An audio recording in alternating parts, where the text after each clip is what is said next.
আসসালামু আলাইকুম রহমতুল্লাহ বরকাতুহু।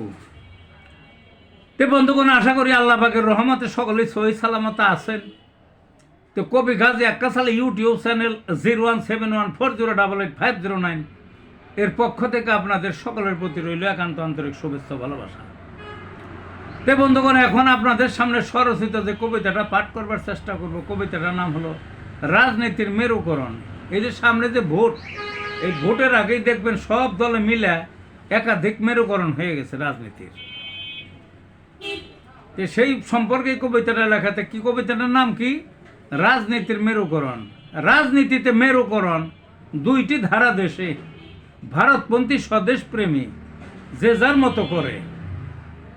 ছোট্ট দল জোট বেঁধেছে বড় দলের সাথে, দুই শিবিরে পাল্লা পাল্লি ভোটকে সামনে রেখে। ভারতপন্থী দেমাগ বেশি, দরদন্তর জোরে পুনর্বাসন শেখ হাসিনার ফিরিয়ে আনবে তারে। ভারত তাদের নাটের গুরু, লাগায় যে রূপ করে, কান ধরে উঠ বস দিল্লি যাহা বলে। আরেক দল আপোষহীন চলছে নিজের করে, অন্য দলের আধিপত্য চলবে না এ দেশে। অন্য দেশের আধিপত্য চলবে না এ দেশে। নিজের পায়ে চলবে তারা, ভয় করে না কারে। আমজনতা দ্বিধাদ্বন্দ্ব, ভিড়বে কোন দলে। এই ছিল বন্ধুগণ কবিতাটা। ভালো থাকুন।